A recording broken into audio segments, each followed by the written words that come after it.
So hello guys, railway NTPC का जो 18 मार्च second shift में एग्जाम हुआ है उसका आज पूरा का पूरा हम वीडियो देखने वाले एनालिसिस का। वीडियो में बने रहना और वीडियो को अंत तक देखना। अगर आप नए हैं तो चैनल को सब्सक्राइब जरूर कर लेना।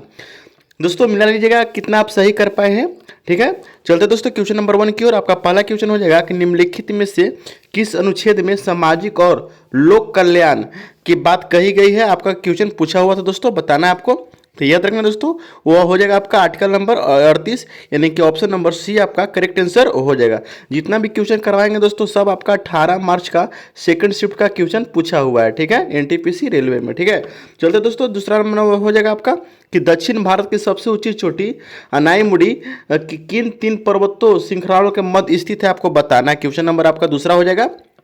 तो याद रखना दोस्तों, यह पश्चिमी घाट अन्नामलाई और पेरियार के बीच में स्थित है, यानी कि ऑप्शन नंबर बी आपका करेक्ट आंसर हो जाएगा दोस्तों। ठीक है, क्वेश्चन नंबर अगला है दोस्तों कि एमएस वर्ड में किस पैराग्राफ का चयन करने के लिए निम्न से किस शॉर्टकट का उपयोग किया जाता है, दोस्तों आपको बताना था। क्वेश्चन नंबर आपका थर्ड हो जाएगा। तो याद रखना दोस्तों, शॉर्टकट का किस उपयोग किया जाता है, तो कंट्रोल प्लस शिफ्ट का प्रयोग किया जाता है, यानी कि ऑप्शन नंबर सी आपका करेक्ट आंसर हो जाएगा। जितना भी क्वेश्चन करवाएंगे दोस्तों सब आपका 18 मार्च सेकंड शिफ्ट का क्वेश्चन है एनटीपीसी रेलवे का। अगर आप नए हैं तो चैनल को सब्सक्राइब जरूर कर लेना है। ठीक है, क्वेश्चन नंबर अगला दोस्तों आपका कि दिल्ली उच्च न्यायालय ने भूलने का अधिकार के संबंध में क्या टिप्पणी की है, आपको बताना था। यह दोस्तों आपका हो जाएगा करंट अफेयर से।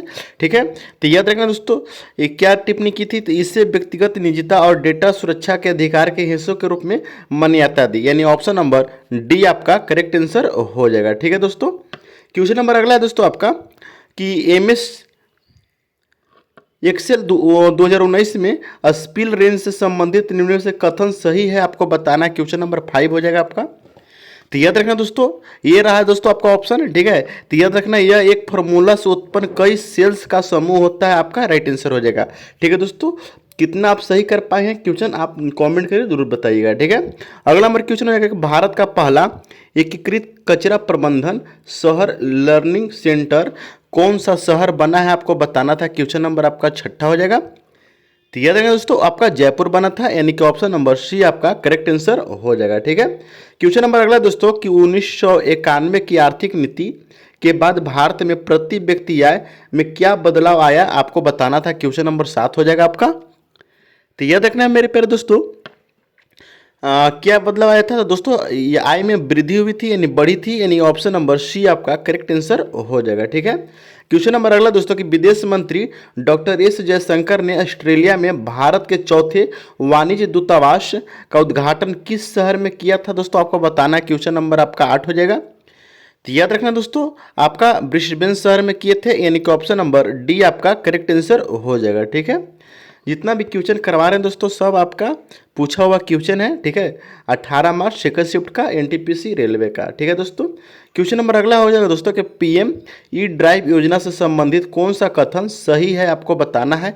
ये रहा दोस्तों आपका ऑप्शन। ठीक है, तो याद रखना है ऑप्शन नंबर डी आपका राइट है। यह योजना इलेक्ट्रॉनिक सामग्री उपकरणों का रिसाइकलिंग एवं उचित निपटान के बढ़ावा देती है, यानी ऑप्शन नंबर डी आपका करेक्ट आंसर हो जाएगा। ठीक है, क्वेश्चन नंबर अगला दोस्तों कि सिंधु घाटी सभ्यता का स्थल लोथल किसके लिए प्रसिद्ध था, दोस्तों आपको बताना था। क्वेश्चन नंबर 10 हो जाएगा आपका। तो याद रखना है मेरे प्यारे दोस्तों, वो आपका बंदरगाह एवं व्यापारिक गतिविधियों के लिए था, यानी कि ऑप्शन नंबर सी आपका करेक्ट आंसर हो जाएगा। ठीक है, क्वेश्चन नंबर अगला है दोस्तों आपका कि एमएस पावर पॉइंट में F5 कुंजी का फंक्शन क्या है, दोस्तों आपको बताना था। क्वेश्चन नंबर 11 हो जाएगा। तो याद रखना दोस्तों स्लाइड शो शुरू करना आपका राइट आंसर हो जाएगा, यानी कि ऑप्शन नंबर सी आपका करेक्ट आंसर हो जाएगा। ठीक है, क्वेश्चन नंबर अगला दोस्तों शेखर कपूर को 2025 में किस क्षेत्र के लिए पद्म भूषण से सम्मानित किया गया, आपको बताना है। क्वेश्चन नंबर 12 हो जाएगा आपका। तो याद रखना है मेरे प्यारे दोस्तों वो आपका हो जाएगा कला और सिनेमा के क्षेत्र के लिए, यानी कि ऑप्शन नंबर सी आपका करेक्ट आंसर हो जाएगा, कला और सिनेमा। ठीक है, क्वेश्चन नंबर अगला दोस्तों आपका 13 नंबर कि जल का त्रिक बिंदु क्या है, दोस्तों आपको बताना है। क्वेश्चन नंबर 13 हो जाएगा। ठीक है, तो याद रखना जल का जो त्रिक बिंदु है यह दबाव और तापमान जब जल के तीनों अवस्था में ठोस द्रव और गैस समांतर उपस्थित हो उसके लिए आपका right answer option number C आपका करेक्ट आंसर हो जाएगा। ठीक है, नेक्स्ट क्वेश्चन दोस्तों था आपका कि 1857 की क्रांति का मुख्य कारण कौन सा नहीं था दोस्तों आपको बताना था। क्वेश्चन नंबर 14 हो जाएगा आपका।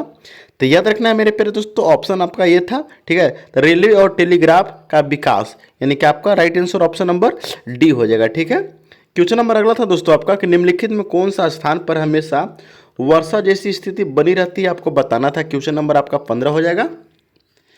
तो याद रखना दोस्तों, वर्षा जैसी स्थिति जो बनी रहती है दोस्तों आपका मेघालय में, यानी कि ऑप्शन नंबर सी आपका करेक्ट आंसर हो जाएगा, ठीक है। क्वेश्चन नंबर अगला दोस्तों, ग्राम पंचायत का सबसे निचला स्तर कौन सा था, आपको बताना था। क्वेश्चन नंबर 16 हो जाएगा आपका।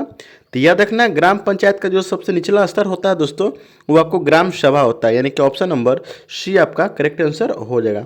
दोस्तों इतना ही क्वेश्चन मुझको स्टूडेंट से मिला है, ठीक है। नेक्स्ट वीडियो में मिलते हैं दोस्तों, तब तक देखते रहिए जीके वाला ऑफिशियल, और पूरा मिला लीजिए दोस्तों कितना आप सही कर पाए हैं। अगर क्वेश्चन आप भेजना चाहते हैं दोस्तों तो कमेंट में जरूर भेजिएगा। मिलते हैं दोस्तों नेक्स्ट वीडियो में, तब तक के लिए देखते रहिए जीके वाला ऑफिशियल।